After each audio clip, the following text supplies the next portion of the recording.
E tu vês Sofia numa rapariga, então hoje em dia que toda a gente tem a mania que é Sofia, Madalena e a alma gêmea e o cosmos infinito e eu sou a deusa que chegou à Terra, muito bem, então, ou Cristo, então tu chegas lá e dizes assim, quem és tu? Eu sou uma emanação da deusa universal. Ok. Ok, tu és uma emanação da deusa universal, tu ficas lá a olhar e não está lá nenhuma pessoa ainda. Tens um ego que está a tentar passar a ser a deusa. Não tens self. Bolas. Quer dizer, se tu regares aquilo, a água vai desaparecer naquela secura. É um território, do ponto de vista identitário, do ponto de vista da manifestação de si, seco, árido. Isto é muito desconcertante. Por isso é que eu queria chamar a atenção. Estamos mesmo no século XXI. E o que nós estamos aqui a fazer é uma conversa do século XXI. É possível olhar para monges. Eu tenho um documentário sobre monges beneditinos alemães. Se houver naquele... É um documentário lindíssimo. Não tem palavras. Conheces esse documentário? Gonçalo? Conheces?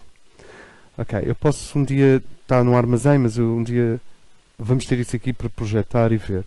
É lindíssimo. 2 horas, sem palavras, só música e passarinhos e cânticos. Então tu tens um monge a cortar, a fazer mais um hábito. Os hábitos, como vocês sabem, são todos iguais. Claro, porque é que haveriam de ser diferentes? E eles fazem os hábitos lá, cosem, fazem caligrafia, cantam, limpam o sino com um produto especial. E as escadas do mosteiro têm todas aquela parte já desgastada. E tu vês claramente, bem, passaram milhares de monges por estas escadas. E tu vês os olhos deles e vês claramente estes indivíduos estão habitados por Cristo. O ego foi posto seriamente no seu lugar e o self nunca nasceu. Não tem eu. Passaram do ego para Cristo sem se estabilizar no eu. O que significa que os grandes problemas culturais do nosso tempo são-lhes inteiramente estranhos. Para não dizer vazios. Para não dizer que o mundo é vaidade. Lembram-se dessa frase? Vanitas, o mundo é vaidade das vaidades. E no fundo o que está a ser dito é, eu não tenho self para lidar com o mundo. Ou estou a ser um bocado chato? Sentes? É o mais difícil. Pode ser que o indivíduo faça um quadro kitsch e ridículo. Pode ser que ele seja naif na utilização da cor. Pode ser que ele só consiga pintar varinas e mal. Que é o costume, pintar varinas mal. E peixeiras na praça mal. E pode ser que o quadro seja realmente horrível, mas é teu. E do ponto de vista da integridade cósmica, é preferível um mau quadro teu do que uma cópia de Cristo. Uma imitação de Cristo. Eu e a Paula temos falado um bocado sobre isto, não é? É preferível um mau quadro meu do que uma imitação de Cristo. Portanto, mãos à obra. Porque, lá está, nós temos a sensação de que o mundo está a olhar para nós. Vocês não têm essa sensação? Tu tens essa sensação. O mundo está a olhar para ti. Nós temos a sensação que o mundo está a olhar para nós. Por isso é que as pessoas são tão fantásticas. É porque o mundo está a olhar para elas.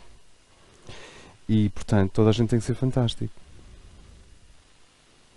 E ninguém quer parecer tolo, desarticulado, idiota.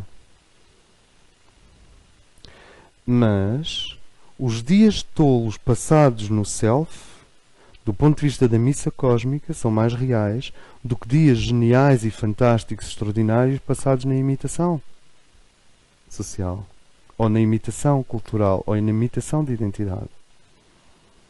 Mas isto não é só aquele discurso de mais vale seres tu autêntico do que seres uma imitação. Não é disso que estamos aqui a falar. Não. Porque Tu podes sentir-te autêntico numa área que ainda não é o self. O self é sempre aquilo que te dá a sensação de que existes e que não é físico, nem emocional, nem mental. Porque se o indivíduo bater com o joelho contra uma parede, ele tem a sensação que existe. No fundo, ele não tem a sensação que existe, ele tem a sensação de que o joelho dele existe. E quando alguém vem ao encontro da nossa criança interior e nos dá um abraço e nos dá calor, a criança atenua-se e fica pacificada. Isso ainda não é o self. E quando tu tens um eureka, tu percebes que a tua mente existe. Mas isso ainda não é o self. O self é essa zona de mel aquecido, dourado, em que a pessoa sente que existe doce e intensificadamente. E que é acima das carências, abaixo da transcendência. Eu vou repetir. Acima das carências, abaixo da transcendência. E repara, claro que aqui podemos pôr o Cristo mesmo, o teu Cristo interno. Mas do ponto de vista psicológico, Cristo não é algo que se abate sobre o indivíduo. Do ponto de vista metafísico, místico medieval, Cristo abate sobre o indivíduo. É um mau costume. Agora, do ponto de vista psicológico, Cristo não se abate sobre um ser. Tu vais desfolhando o ego. Como nós vimos, o ego transborda. A partir de um certo momento em que o ego atinge a sua função, que é dar... O que é o ego? O ego é, no mínimo, a pele. A tua pele psicológica. Imagina arrancar a pele a um ser humano. É a mesma coisa de mau gosto. Tentar arrancar o ego a outra pessoa é igual. Ele vai ficar descarnado, vai ficar em carne viva. Psicologicamente, claro. Não se arranca os egos às pessoas, não se arrancam as máscaras às pessoas, não se mexe nas pessoas. Ama-se as pessoas no nível causal. A verdadeira unidade é causal. Por exemplo, eu não sou maçom. Acho eu. Pode haver momentos à meia da noite que eu não me lembro do que é que andei a fazer, mas de maneira geral eu não sou maçom. Não me lembro. Mas eu tenho uma profunda unidade com aqueles que na maçonaria veem a luz. Porque a unidade é a unidade de todos vermos a mesma luz. O que é a unidade entre grupos esotéricos? É o facto de vários grupos diferentes olharem para a mesma luz. E a luz é a mente eterna. Só há uma.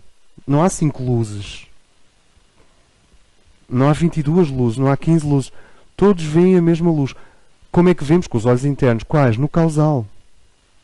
Então, nesse nível causal, nessa parabólica, todos vemos a mesma luz. Por isso é que, sei lá, digamos, o iniciado no budismo entende-se instantaneamente com o iniciado no Islão. Não é logo. Uma iniciada, uma Fátima do Islão, entende-se imediatamente como a Tara, que é uma iniciada no Tibete. Não andam ali com grandes coisas. Mas certo é irem fazer uma sopa. Porque o resto já está.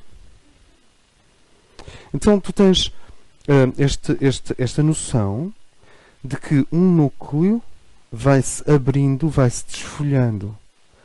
E o ego, depois de cumprir a sua função, que é a função de pele, o que é que o ego faz? O ego faz assim ao mundo. E o mundo, és um egoísta. Não, não. Tu és o mundo. Não sou nada, eu sou a luz e o... Não, tu não és a luz, tu és o mundo. Vais ficar aí. Porque o mundo é uma cauda, uma liga e um conglomerado de substâncias tóxicas misturadas com coisas maravilhosas. Lembram-se do mundo?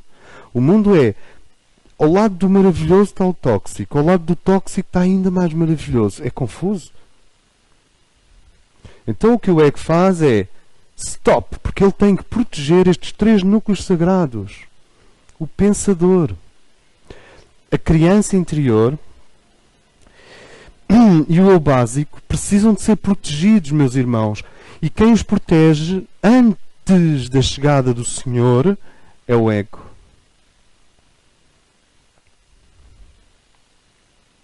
O ego cria uma distância entre o mundo, com o seu tóxico maravilhoso e o seu maravilhoso tóxico, e os núcleos sagrados, a tua criança interior. Lembram-se das 3 grandes questões que estes núcleos põem? O eu básico põe uma questão muito simples: continuidade ou aniquilação? Sobrevivência ou morte? Esta é a grande questão do eu básico. Ele tem 2 maneiras de distinguir isto: sobrevivência, continuidade, vida. Para o eu básico, para o teu índio interior, está associado à ideia ocidental de prazer, alegria, alegria vital, prazer. Pensem em sumo de laranja acabado de espremer, mas tem que ser aquelas laranjas doces. Ok.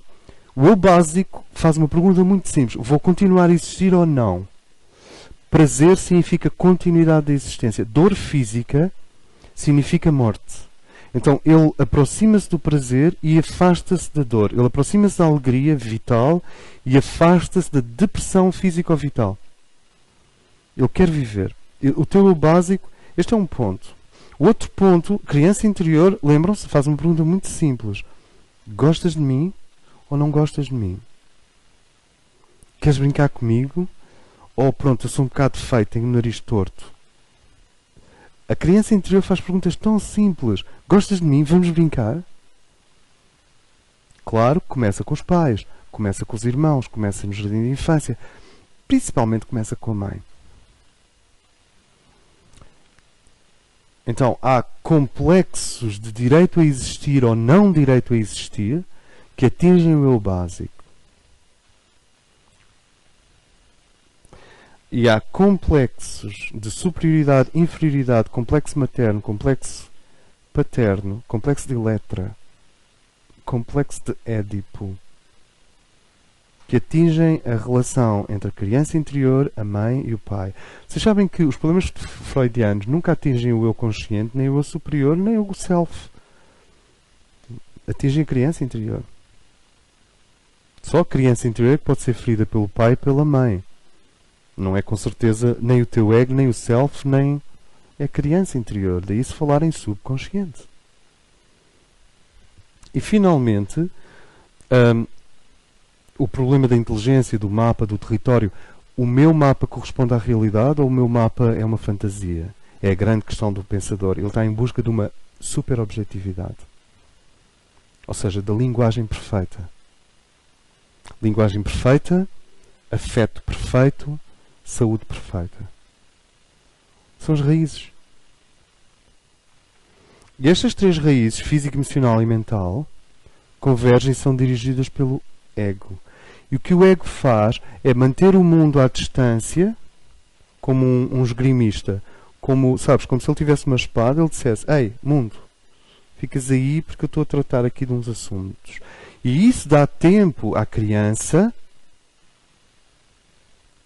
ao eu básico e ao núcleo lógico, ao teu processador mental, de fazerem uma autocura.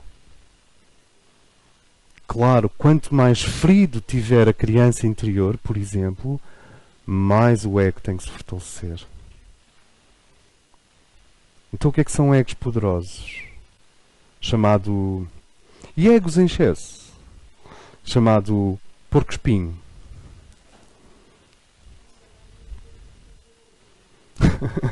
Exato, quanto mais os porquinhos são frágeis, mais o lobo mau. Reparem. Quanto mais feridas estes 3 núcleos tiverem, mais problemas o ego vai gerar. Então, pelo amor de Deus,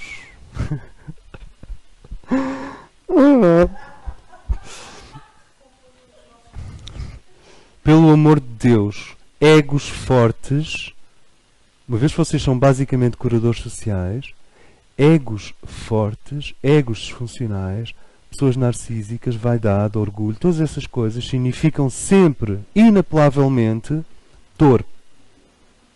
Para quem? Para o indivíduo que está lá dentro. Por isso, o sábio é um indivíduo que desenvolve aquele sentido de humor e aquele relax. Don't do it. Sabes, aquele relaxamento necessário. Senão, vamos de explosão em explosão. Eu vou dar um exemplo.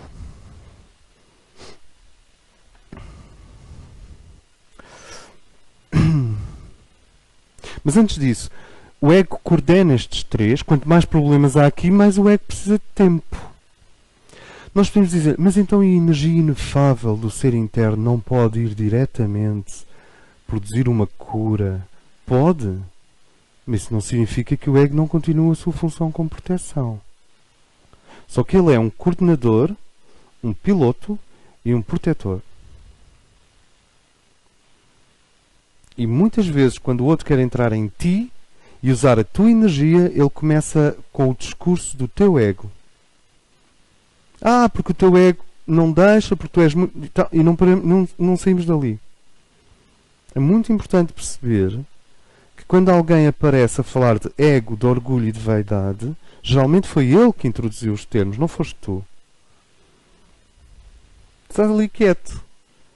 Mas se tu não doas a tua energia, se tu não deixas que ele te roube a energia, tal esta linguagem, se tu não deixas que ele te roube a energia, ele vai começar a tentar perfurar a passagem, a proteção do teu ego.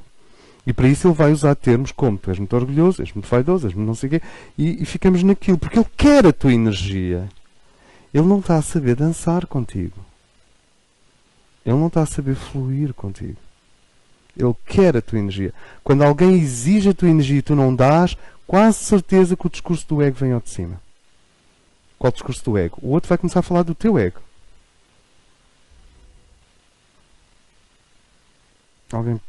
Vocês sentem o que é que eu estou a falar? Alguém chega lá e diz, o teu ego, pronto. Para mim, de uma maneira geral, quando esse, e não é tanto comigo pessoalmente, mas observo isso no mundo o tempo todo. As pessoas estão muito bem e de repente alguém começa a falar do ego do outro.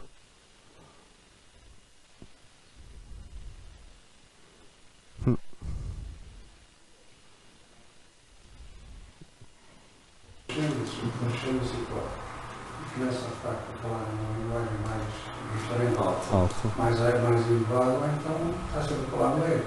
Exatamente. O ego faz parte de nós, não é? Sim, faz parte da dizer. E quem nos protegeu nas nossas vidas foi sempre o ego, e que nos protege. Não tem outra maneira. Mas agora é preciso de facto transcender o ego, porque é o que é esse. Claro, por isso é que estamos a falar do self. Agora. No aspecto de não é o self, mas a consciência maior. Porque a gente tem que passar de um estado em que nós estamos com uma consciência maior. E esta consciência maior é de facto o intermediário entre o Cristo, entre as forças crísticas e as forças terrenas. Então está perfeito.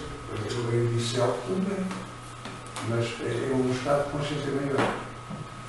O self não se o ego, a pessoa pode ser maior. Por isso mesmo. Por isso é que o ego, de facto, foi a nossa salvação desde que a gente começou a incorporar, ou seja, desde que a gente nasceu na Terra. Ele foi sempre o nosso Salvador. E ainda hoje o é.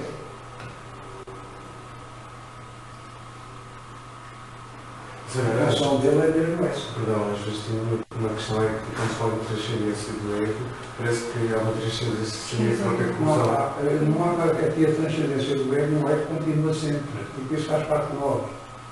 O ego, a gente não pode olhar nada a dizer eu tenho mal, isto é mau, eu sou mau, eu tenho diabinho, eu sou santinho do lado esquerdo, do lado direito sou um anjinho, não. A gente somos tudo. E a gente tem que agora incorporar isto tudo e transformá-lo. Mas transcendendo tudo. Exato, tudo. Não devemos isolar, dizer assim, aquilo é mau. Não, tudo é bom. Porque isso está dentro das leis. As leis do universo são perfeitas. A gente tem que nos transcender a nós mesmos. Em qualquer situação. E agora temos a oportunidade de nos transcender. O que é interessante aqui, o que nós estamos a tentar dizer, no fundo, é que o processo de transcendência de nós próprios é fácil. Que o processo é fácil. Criou-se no passado, a divisão entre o ego e o eu superior tornava tudo impossível. E nós estamos a dizer que não é bipolar, é tripolar. E por ser tripolar, eu queria dizer que, desculpa, Fernando, que é fácil. O que é fácil? Assim que vocês começam a estabilizar-se no self, é facílimo. Começam a dizer, espera aí, isto é o passado e isto é o ser interno. Assim que vocês se estabilizam no self, é fácil. É simples. Ele é uma emergência gradual, da mesma maneira que o orvalho se vai formando sobre as plantas. Ele está numa faixa noitada, e uma palavra aceitável, isso é tudo música, não e como tal, ele está nessa faixa. Agora, como a gente chega lá, tendo a vida que temos, precisamos da parte do pensador, é muito importante o pensamento. Precisamos também da parte da criança interior. Sim, estes tempos são arbitrários. Mas estão corretos. Eu sinto que estão corretos. Estão corretos, porque ele condiz com o facto de... Havia um amigo meu que dizia que a criança interior podia ser confundida com o Cristo, com o nascimento do Cristo, com o Cristo. Eu acho que não. A criança interior é claramente psicológica e afetiva. O Cristo é já outra coisa que nasce dentro de nós. Mesmo que o Cristo também nasça. E também se torna um menino dentro de nós. Mas não se confundem estas duas coisas, porque são coisas diferentes. Simplesmente nós é que nos vamos juntar ao Cristo. Ele nasce psicologicamente. Sim, psicologicamente. Há aqui uma cortina. Está sempre lá. Sim. Agora, como nós temos que uma coisa que é extremamente importante é que, de facto, todas as escolas, muitas escolas, a nível de coisas, isolam o ego, isolam a parte espiritual e a parte material. Quando tudo, no fundo... É como se tivesse a imagem do ego e a imagem do eu superior. E em vez de ser um salto, nós temos a dizer que é uma ponte, não é um salto, é uma ponte. E essa ponte é o self. E o self é tudo o que tu fazes, sabes perfeitamente, está enraizado na verdade, na generosidade, na alegria e na identidade. Não é assim tão complicado. A Coco Chanel tinha mais self a fazer uma mini saia que muitos monges a rezar. Perceberam onde eu quero chegar? É uma construção e constrói, exatamente. Peço desculpa. Fernando.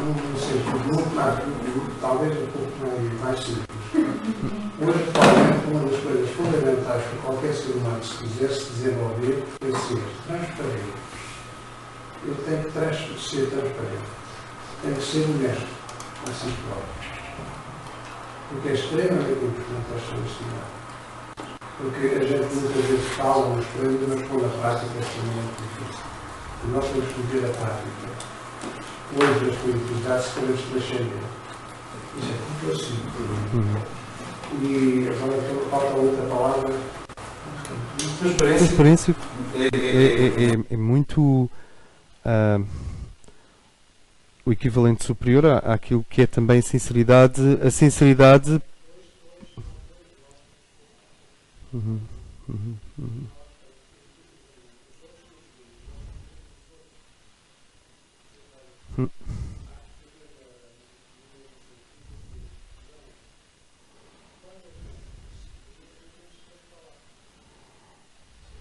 Mas aí quando dois seres têm essa consciência de si altamente desenvolvida, eu gostaria de dizer que, no fundo, a transparência só é possível quando o self já surgiu.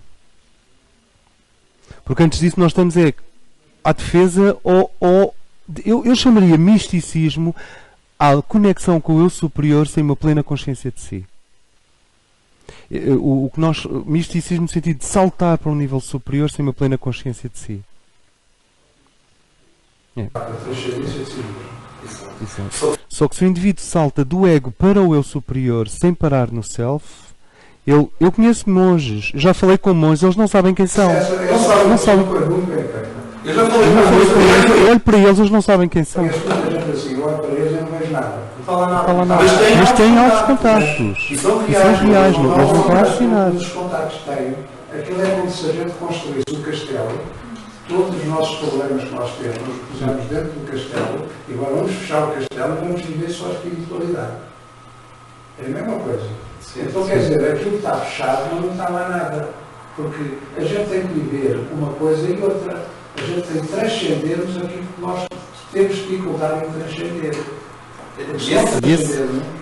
E esse viver uma coisa e outra é o que nós estamos a chamar de vitória do céu. Pois, precisamente isso, porque se nós não transcendermos aquilo que nós temos que transcender dentro de nós, que é aquilo que a gente não quer ver, não é? Porque isso, o que é que acontece? Nós temos logo de infância, somos mal educados. Muito mal educados, damos a educação de acordo com aquilo que se tiveram. Mas a gente não se pode revelar contra essa própria educação, porque essa parte dessa educação que nós tivemos fez parte de nós. Porque isto é tão a gente devia dizer, não, eu nasci por acaso, eu estou aqui por acaso. Ora, no universo não existe acaso. Nem o dia de uma folha que cai no outono é por acaso. Tudo está dentro de leis muito precisas. E as coisas muitas vezes é aquela que nós chamamos de coincidência. Coincidência isso acontecer. Não há coincidência. É também outra palavra que se usa muito na linguagem comum, que é a sorte. Eu estou cheio de sorte, ou porque eu me vida é cheio de sorte. A sorte não existe. Isso é tudo um aprendizado. Nós temos que começar a modificar até o nosso próprio verbo. O nosso verbo tem muita força. E nós, ao aplicarmos, estamos a fazer calhar a força no astral. Ou seja, no éter, não é? E então a gente próprio temos que modificar a nossa psicologia em relação a determinadas coisas. Eu só vou dar só uma sugestão. A morte não existe. É uma palavra que deve ser abolida. Porque nada morre. Tudo se transforma. E essa palavra, a morte, muitas vezes tem uma carga, que é uma carga de que a coisa é como se tivesse desaparecido. É só uma pequena observação. Não quer dizer que é uma opinião minha, não há nada. Simplesmente cada um recebe esse sentido que deve receber. Mas, de facto, há muitas palavras que nós Sim, isso é como a música de Sérgio Godinho, a morte é tão velha que um diabo morreu. A gente não morre. A gente só transfere a nossa consciência. Não há nada. O nosso próprio corpo não morre. Isso é dar uma continuação à própria vida, porque a própria vida é uma continuação. Sim, isso relaciona-se bastante com... Olha, com algumas coisas que nós temos comentado aqui, que é que o homem vive prisioneiro da sua linguagem. Tem. E, portanto... Cada vez mais, porque a própria linguagem perde. Só dar aqui um exemplo. Determinado ponto Sim. em que a pessoa já está numa determinada vibração, numa determinada escala, a própria linguagem perde. Sim. Deixa-me só dar aqui um exemplo do que é que acontece quando os núcleos internos estão fragilizados. Quando o núcleo interno é fragilizado, eu vou representar essa fragilidade como uma lua, que é só um símbolo de receptividade, passividade, fragilidade. O que acontece é que quanto mais frágeis, mais o ego, à volta, vai desenvolver estruturas de defesa. Como um porco-espinho.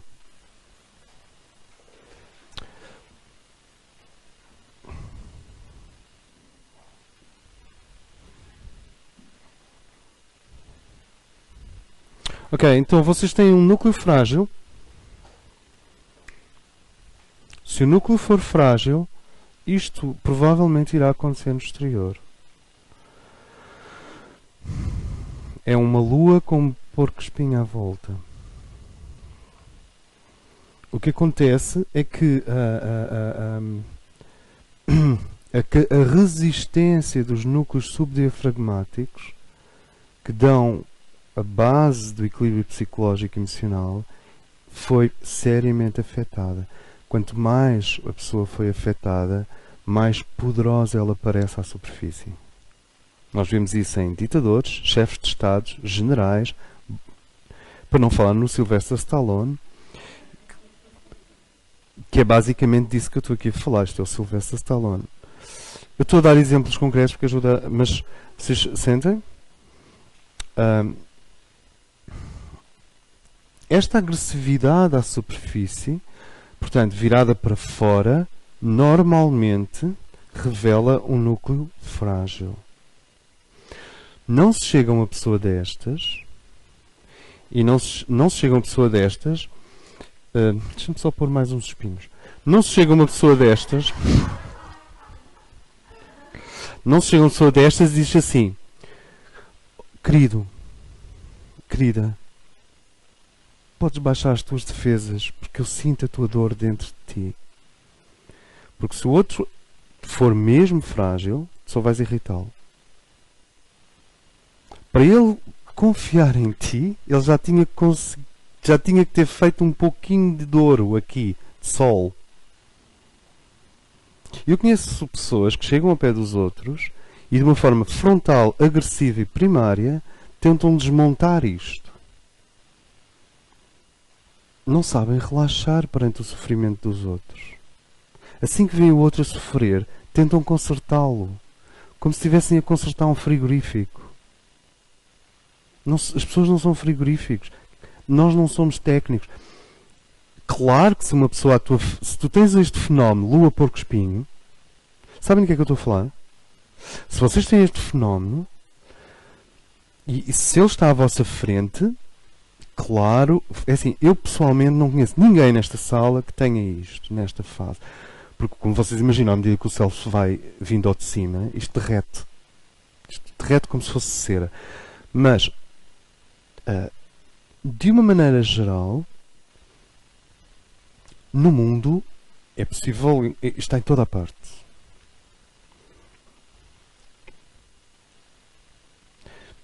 Quando isto acontece, se está à tua frente, é claro que tu tens a ver com isso, no sentido, se está à tua frente sistematicamente, uma pessoa, 2, 10, o mundo, claro que tu tens a ver com isso. Mas é muito importante aprender a fazer isto. Tu tens o indivíduo resolvido à tua frente. Resolvido. Não há porco espinho, não há lua. Está resolvido. E tu relaxas. Ficas a pensar assim: eu hoje vou beber. O que é que eu vou beber hoje? E tens um indivíduo não resolvido à tua frente, totalmente porco espinho lua. E tu fazes assim: o que será que eu vou beber hoje? Relaxar perante a dor do mundo. Claro que só podes relaxar perante a dor do mundo se tu não tiveres aquela lua zona lá dentro também. Sentem o que quer dizer? Mas eu estou a apontar o caminho. O sábio, esta foi mesmo diretivo, estou a apontar o caminho. O sábio é o indivíduo. O sábio é o indivíduo que relaxa serenamente perante a dor do outro. Eu não digo a dor intensa e aguda do indivíduo que acabou de cortar um dedo. Ou de alguém que de repente teve a notícia horrível de que um amigo faleceu. Não, aí não é para relaxar, mas não é disso que estamos a falar. Estamos a falar da chamada personalidade problemática, sobrecarregada, intensificada por complexos e por dor. Sabem que a dor intensifica as pessoas. Isto é Escorpião, a primeira reação possível do sábio é relaxar. E esse relaxamento é compaixão. Nós temos de deixar de ter fome de ajudar as pessoas. Sede ainda vai lá. Agora, fome de ajudar o outro vai fazer com que tu fiques amnioticamente em osmose e percas a clareza que te permite a química certa, do ponto de vista espiritual, para atuar. Não sei se faz sentido, Fernando.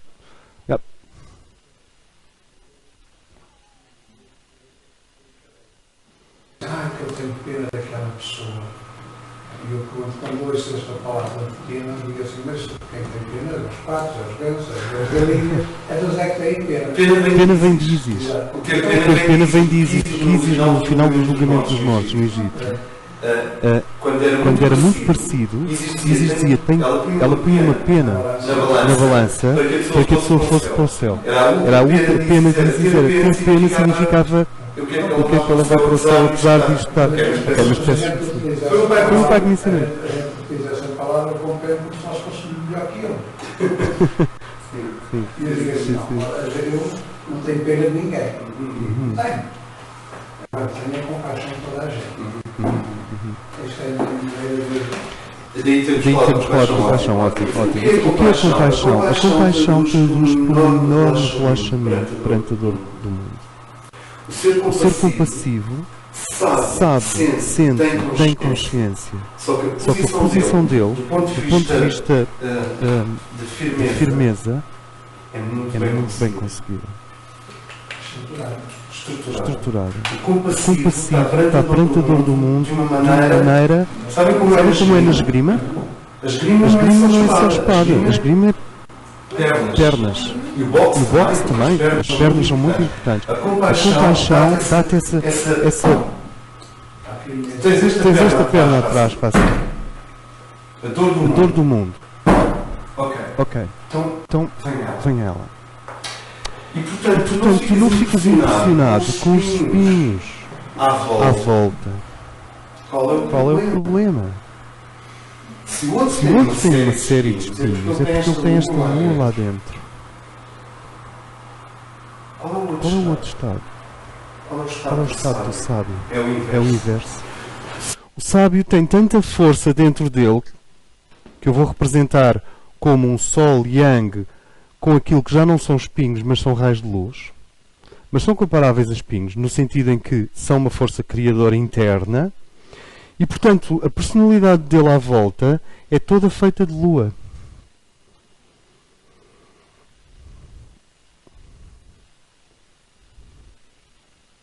Ele recebe o mundo porque ele é forte por dentro. Agora vamos voltar ao porco-espinho. O que nós sabemos, e eu penso que qualquer psicólogo minimamente consciente sabe destas coisas e convive com elas, é que a agressividade... e olhem que a agressividade tem muitas formas subtis de se exprimir, de se manifestar.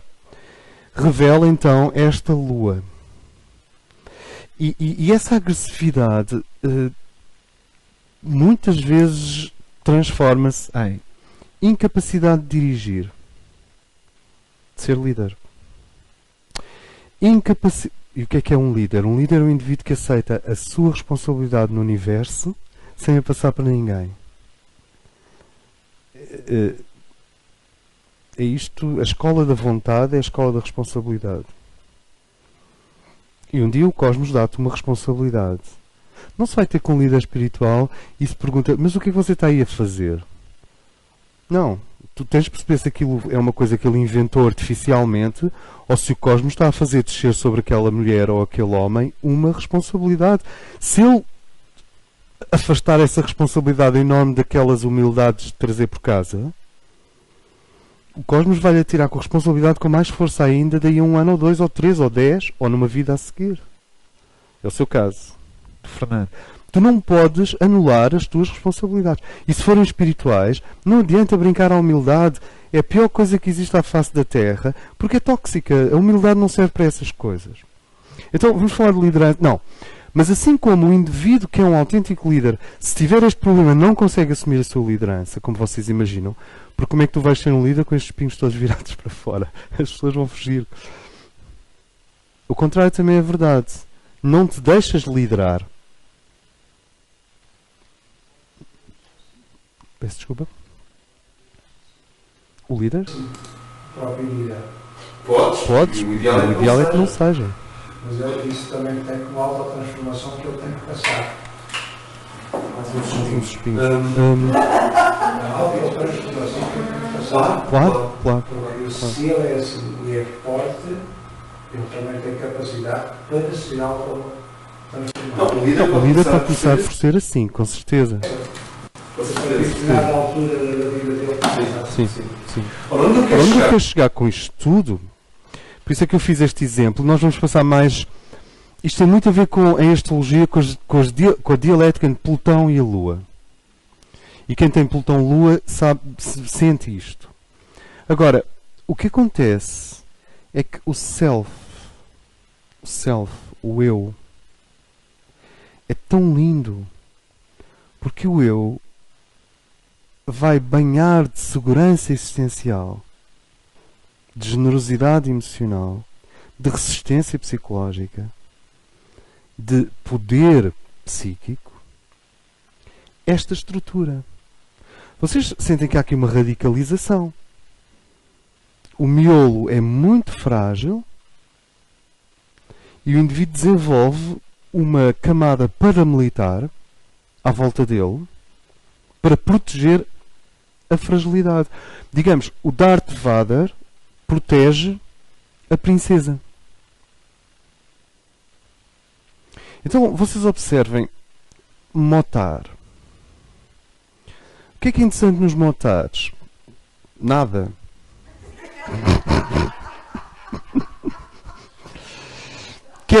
Nada que equivale a dizer tudo, porque é um caso de estudo. São casos de estudo. Vamos falar de motares que não são gays, que são muito poucos. Mas pronto, vamos falar dos motares que não são gays. Isto é, que são heterossexuais. Então, tu tens... Estou a falar destes porque estes são ainda mais... Porque os outros percebes. Mas estes ainda, o que é que tu tens? Tens indivíduos extremamente frágeis lá dentro, com barbas por aqui, capacetes nazis, ou capacetes da polícia, roupa de cabedal, extremamente fortes, musculados e com tatuagens não exatamente espirituais. Não sei o que é que isto quer dizer, uma tatuagem não exatamente espiritual. Todas as tatuagens são espirituais. Mas, basicamente o que tu tens é um discurso de eu sou inexpugnável. Eu sou inexpugnável e entro na aldeia dos cowboys devagar. Eles não vão depressa, devagar. Muito devagarinho. Ele mais 20 e tal. E a ideia de blindado está ali. É um blindado humano. E sabem que mais? Se for preciso libertar a força física, eles têm. Não, eles não são propriamente... Eles têm essa força física.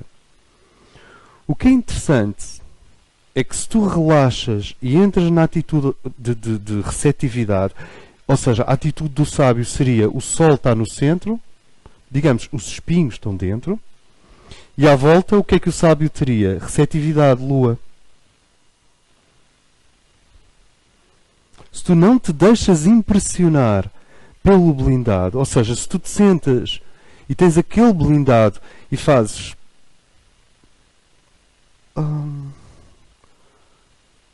O que é que eu vou beber hoje? O que acontece é que o indivíduo que tem os espinhos virados para fora percebe que está perante o oposto dele. E então ele olha com muita curiosidade, que é, como é que é possível esta pessoa existir no mundo e não está blindada? Como é que é possível este coração na boca, este coração exposto? Uma das características do guerreiro espiritual, porque se vocês me permitem, isto não é um guerreiro espiritual, isto é um guerreiro espiritual. Uma das características do guerreiro espiritual é a capacidade de receber as flechas em si, sentir a dor, mas como ele não tem os núcleos feridos, já vamos ver, não, hoje não, mas o projeto da Air School é ir gradualmente avançando para esses núcleos. Como ele não tem os núcleos feridos, ele não devolve a flecha. E a compaixão tem a ver com isso. O outro desfere a flecha sobre ti, tu recebes a flecha e ela desaparece não se sabe aonde, no espaço cósmico. Quer dizer, quando os núcleos de um ser humano estão bem, estes 3 núcleos que nós falamos, o eu básico, a criança interior e o pensador estão no seu lugar, a base do budismo é agir correto, sentir correto, pensar correto. Mas o budismo não ignora que se foste traumatizado ou se trazes traumas de vidas anteriores, o agir correto é difícil, o sentir correto é difícil e o pensar correto é dificílimo. O budismo não é ingênuo. Mas esta é a proposta. Se estes 3 núcleos estão bem, são como 3 lentes que se alinham. E ao se alinharem, alinham-se com o ego, que por sua vez se alinha com o self, que por sua vez se alinha com o eu superior. Todos eles estão alinhados como num telescópio. Se já se num telescópio tu desalinhas uma lente, acabou.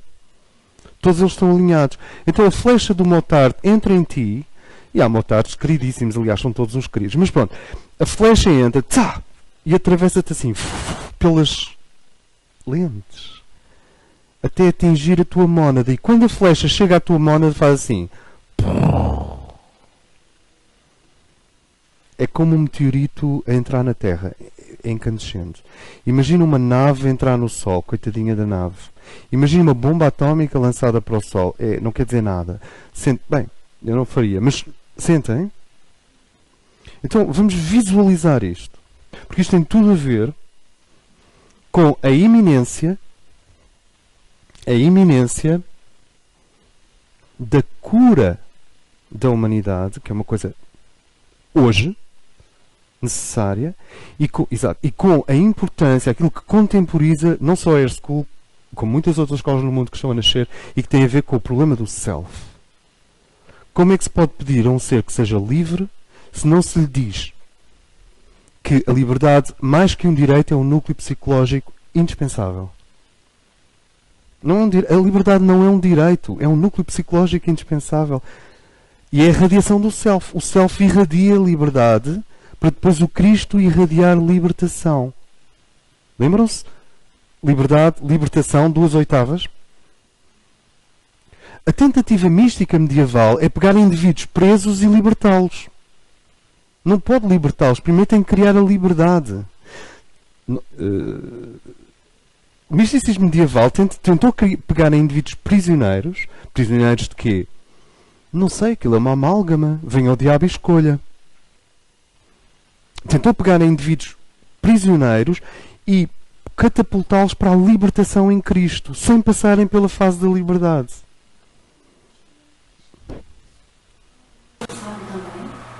Não, atenção, Cristo no sentido super abrangente, quer dizer Miguel, ou Cristo interno. Como é que a pessoa se consegue ligar a ser energias tão altas? Supostamente essas energias. Pela lei da analogia. Infelizmente, pela lei da analogia. Infelizmente. Preparada, não é? Depois acaba por ficar disfuncional também. Sim. Infelizmente, a lei da analogia tem tendência a funcionar de forma automática. A lei da ressonância. Infelizmente. Ou seja, se eu tenho um triângulo de forças cósmicas com esta forma,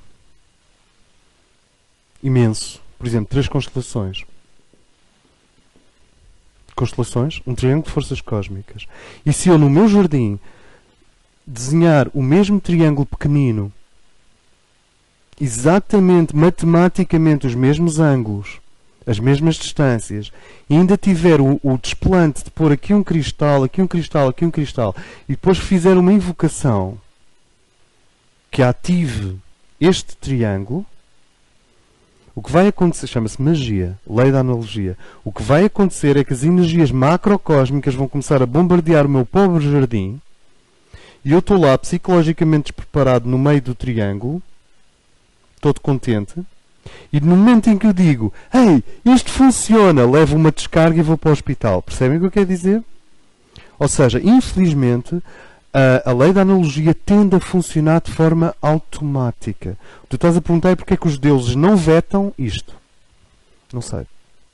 Paula, tens alguma noção? Porque é que os deuses não vetam a passagem destas forças macrocósmicas para indivíduos despreparados?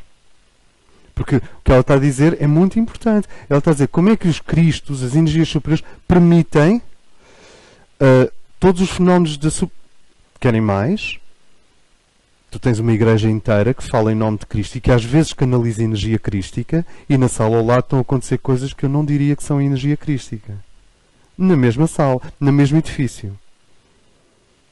Às vezes na mesma sala. E tens misturas. Nós temos que o mundo é toxina e maravilhoso ao mesmo tempo.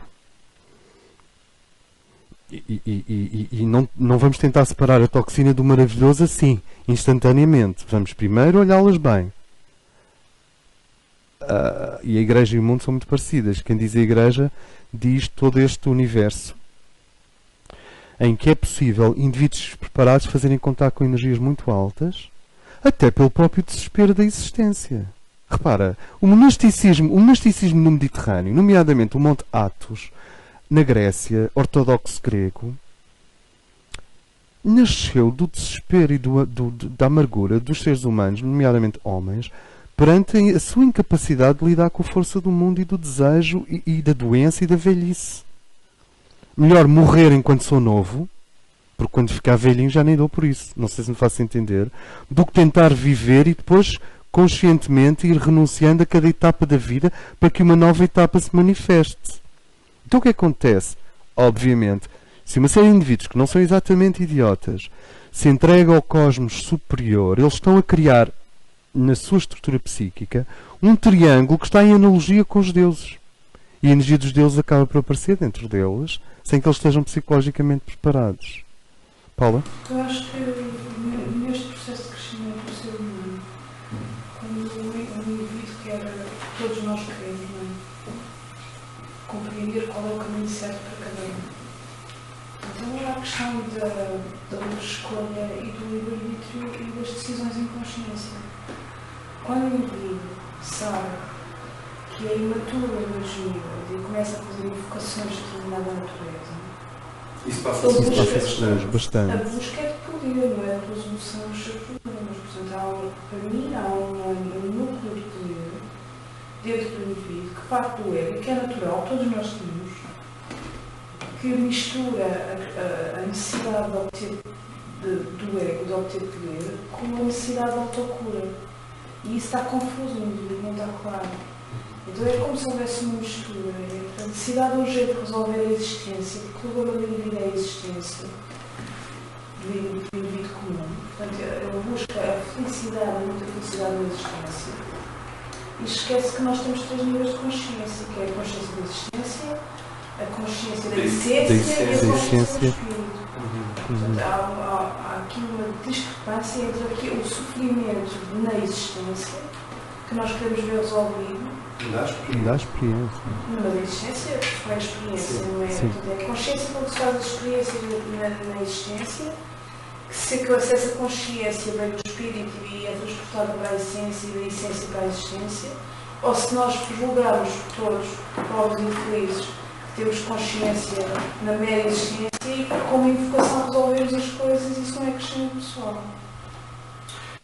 Exato. Ficam hiatos ao longo do canal. E a energia, no entanto, consegue atravessar o canal, apesar dos hiatos. E quando a energia atravessa o canal, apesar dos hiatos, ela inflama as zonas que atinge. Não sei se isto nos ajuda. Inflama as zonas que atinge. Já vou, porque eu queria pôr aquelas lentes do telescópio. Fernando, desculpa-me. A questão da vibração é porque a gente temos que contar o seguinte: todos os nossos corpos, todos os corpos que existem na própria Terra têm um tipo de vibração.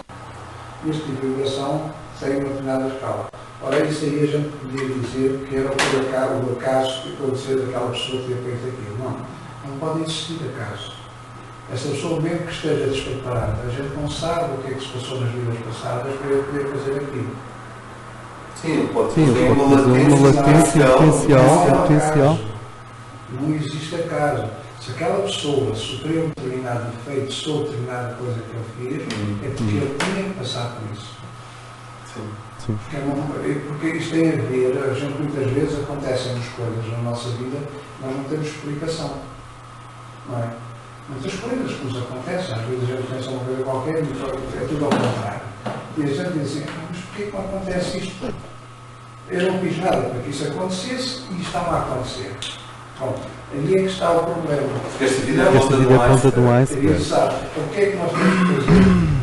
É de facto compreender que estamos dentro de leis muito precisas dentro deste universo e que nada pode estar fora dessa lei. Nós temos aqui na Terra, o que é que acontece connosco? Nós estamos a ter experiência só. Só estamos a ter experiências na nossa vida para nos aperfeiçoarmos para atingir o tal estado, por exemplo, o estado de céu. Não é? E essas experiências têm que vir muitas vezes pela dor. Então muitas vezes nós temos que passar pela dor para poder chegar a uma compreensão maior. O contrário também é verdade. O prazer também O prazer também dá, céu. mas lá está. Mas o prazer já tem que ser um prazer que a gente possa ter de uma alegria estonteante mesmo, no sentido de vivermos essa alegria. E a gente pode viver, de facto, esses estados de alma. Nestes casos aqui, como a humanidade está dentro da lei do karma, lei de causa e efeito, lei da compensação, tudo o que pode acontecer, tudo o que nos acontece na nossa vida tem um motivo maior. Sempre. Não está a dizer que é uma ordem. É uma ordem. É uma ordem universal. E esta ordem universal não pode ser trocada, nem mudada. Tudo tem uma razão de ser. E tudo tem uma profundidade. E aí a gente tem que chegar a essa profundidade. Por isso, quer dizer, nada acontece por acaso. Agora repara-me. Lentes. O eu básico precisa de estar alinhado com a criança interior precisa de estar alinhada com o pensador, e estes três incluídos na coordenação do ego.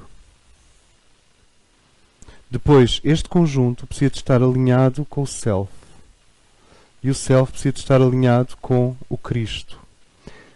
Se eles estiverem alinhados, quando uma flecha de agressividade é emanada, ela atravessa todas as lentes através do Cristo e é transmutada em nada pelo eu maior, pelo nosso ser interno. O que acontece com a maior parte de nós é que nós temos a mónada, depois temos o corpo crístico, o eu superior,